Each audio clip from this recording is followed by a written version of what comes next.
Hi everyone, and welcome to the How to Play video for Aqueducts. 2026's quackiest game. I'm Jack Raval, And I'm Reed Marshall. and today we're going to cover how to set up the game, how to build up your empire, and earn favour of the Pondifex, and then ultimately win the game. Awesome, let's jump straight into it. So starting with the setup, you want to assign one of the 6 factions to each player, alongside the corresponding matching cubes, favour tracker, 14 card starter deck, and 7 protection cards. Place the donations board in the middle of the table, alongside the coins or ducats, and the tier 3, tier 2, and tier 1 cards that don't belong to any particular faction. Next, you want to place each player's favour tracker on the 0 favour on the outside of the donations board, and then place the yellow cylinder on the first build action to indicate what phase we're up to in the game. Each player should then look for their 2 starting buildings inside their starting deck, searching for the 2 cards with ribbons in the top right corner. Pair them together and put them on top of one of your matching coloured protection cards. This is your starting district. Now, each player will shuffle the rest of their starting deck and deal 6 cards face up in front of them to reveal their hand. Remaining cards become your draw pile for the rest of the era. Resources within your city are depicted within these circular icons. Each player starts with 4 resources in their city, and we reflect this by marking the corresponding resources as 1 on each of our player mats. It is important to note that the resources depicted on our player mats are only ever a reflection of the resources on active buildings within our city. Before we do our first build action of the game, let's learn a few key concepts. When we're looking at cards that we can play from our hand, we first look at the resource requirement in the banner at the top left of the card. These resources must already exist within our city before we can play this card. Some cards have a dowsing requirement indicated by a little blue banner with a water droplet. These cards must be placed adjacent to water resources. Now we're going to look at some of the benefits you get from playing a card. First, we have end of era abilities. Cards with this green benefit gives you the stated effect at the end of the era. This is the main way you'll be generating ducats throughout the game. We also have when played abilities. When you play this card into your city, you will get the stated benefit immediately. Placing new buildings into your city will also give you new resources. Make sure to update your resource tracker to reflect the new resources you have in your city. Next, we have ongoing abilities. These give the stated benefit as long as you are meeting the requirements stated on the card. So, for this card, you gain 1 luxury for each adjacent faith next to this building. Some buildings in your starting deck, like this one, have no resource requirement. Therefore, they are free to play into your city at any time. Tier 1 cards in Aqueducts are denoted by a singular duck at the top of the card.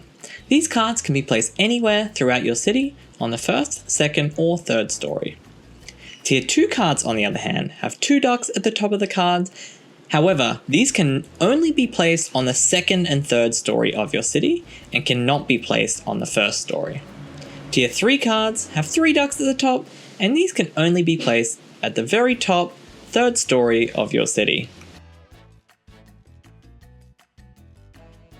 Adjacency is very important in Aqueducts and is a way you'll score a lot of ducats throughout the game. Adjacency works from a 2D side-on perspective for both sides of your city. There is limited space within your city as it is constrained by an imaginary 5x3 grid. This constraint will force you to block buildings within your city even during the first era of the game. When considering adjacencies, depth is not important due to the 2D side-on perspective. This means that our newly placed street market is considered adjacent to the water resource and therefore its dowsing requirement is met. Adjacencies only work to the left, right, above and below cards and do not apply to any cards on the reverse side of the city. Buildings that cannot be seen from a 2D side-on perspective are no longer considered active cards. we lose any resources and benefits from cards that are now obstructed. However, cards that you place directly into an inactive space do not need to have their resource or tier or dowsing requirements met, meaning this is an effective way of temporarily discarding cards from your hand. Since we obstructed this stone resource, let's go ahead and mark that on our player map. As well as losing resources from obstructed cards, we will also not gain any end of era benefits from those cards. Although there are downsides of obstructing buildings within your city, there are enormous upsides. Obstructing other buildings allows you to build upwards in your city. To do so, first take a card from your hand that you do not want to play and place it down, bridging the gap between two districts on the first story. Then, connect the two buildings you do want to play, pair them together into a district and place it atop the already placed flat card. The main benefit of building up is allowing you to build tier 2 and tier 3 cards within your city, which offer significantly better rewards than tier 1 cards. Placing a card face down to bridge districts is an effective way to get rid of cards you don't want in your hand. Afterwards, you will always redraw back up to your hand limit of 6. So after we've successfully set up the game and understood the key concepts, we can now get into playing the game. Consulting the era tracker on the donations board, we start off with a build action. All build actions are conducted simultaneously by all players. To do a build action, choose 2 buildings from your hand that you already have the resources within your city to be able to build. Join them together to form a district and place them anywhere within your city. Note that resources are not consumed when playing buildings into your city, and are just a requirement that needs to be met before being played. You can place anywhere into your city as long as you do not exceed a 5 long by 3 deep grid. You can, however, leave a space between buildings so that you can make maximum benefit from water sources and adjacency bonuses later on. Since we just played a card with a when played ability, we will now gain 1 ducat from the supply. After building, we will always draw back up to a hand of 6 as long as we have the cards available to do so. Now, since we placed new resources into our city, we need to update our resource tracker on our player mat to reflect that. Remember to update the resource tracker for cards on both sides of your city. At any time throughout the round, you may pay 5 coins to refresh your hand. Discard any number of cards you like and then redraw the same amount. If your draw pile is ever empty, but you still have cards in your discard pile, shuffle your discard pile to form a new draw pile and draw from there.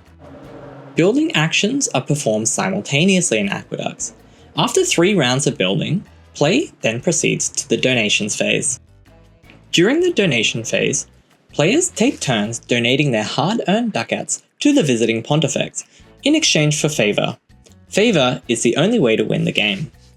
Players may take up to 1 donation action during each donation phase, using their spare coloured cube.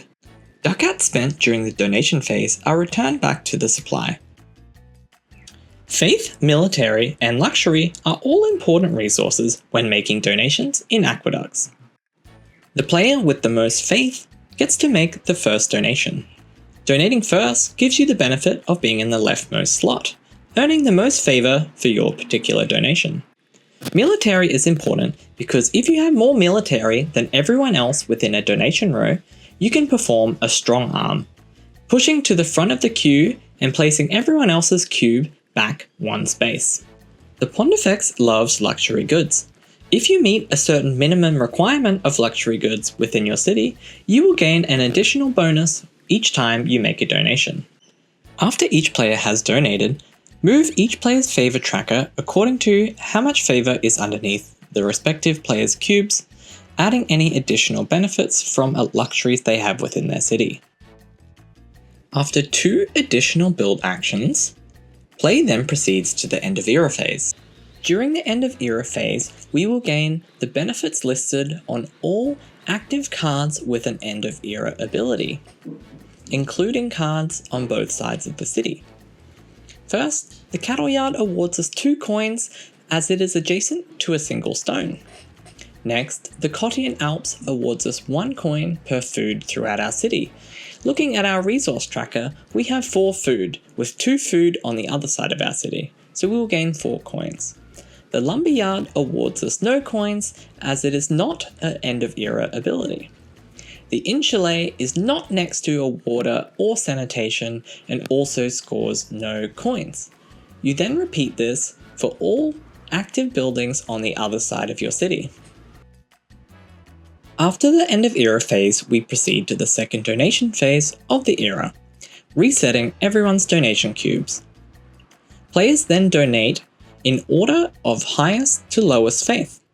Here, Mutina has donated 25 coins, being awarded 4 favor for their donation, and Kaysena has donated 10 coins, being awarded 2 favor for their donation. This time, however, Mutina did not have the additional 2 luxury in their city to meet the requirement to gain the additional 2 favor. Play then proceeds to the protection phase. In the first era of the game, players protect a single district. Take a protection card and place it underneath a district comprising 2 buildings. This district stays throughout the rest of the game. During the second era of the game, in the protection phase, you get to protect 2 new districts within your city. If you wish to protect a district on the second or third story, all supporting districts must also be protected first. And during the protection phase of the third era, you may protect an additional 3 districts. During the fourth and final era of the game, you will start the round with 7 districts already in play. This allows you to reach the third story and hopefully play one of the tier 3 buildings you drafted. Play then proceeds to the downfall phase. Here, the Gallic ducks are attacking. Disassemble all unprotected districts in your city and place them together with cards from your hand and discard pile to form a new pile. Play then proceeds to the drafting phase. Players are then dealt 6 buildings with different tier types according to the era. Players select 1 building and add that to their deck. Players then pass the remaining buildings clockwise around the table. Drafting proceeds like this until there are no cards remaining. And yes, you are just given the last card.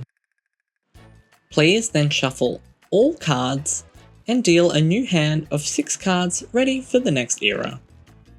In each era, you will draft new and better cards. In the first era, each player will be dealt 4 random tier 1 cards and 2 random tier 2 cards. During the second era, players will be dealt 3 tier 2 cards and 3 tier 1 cards to choose from. During the third era, players will get to choose from 2 tier 1 cards, 2 tier 2 cards, and 2 tier 3 cards, all randomly chosen from the respective decks.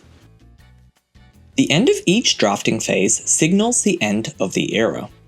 Start the new era by placing the yellow tracker back on the first build action.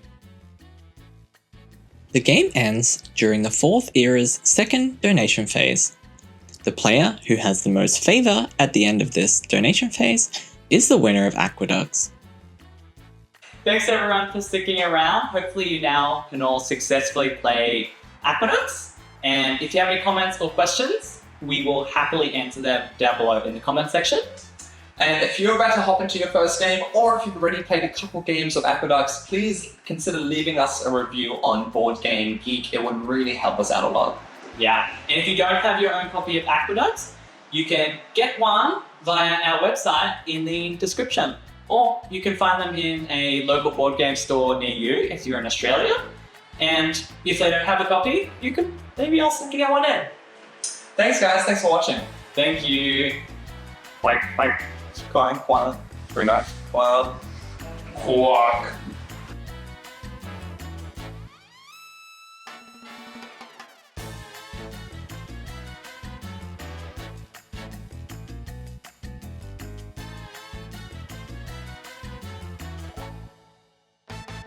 Hey.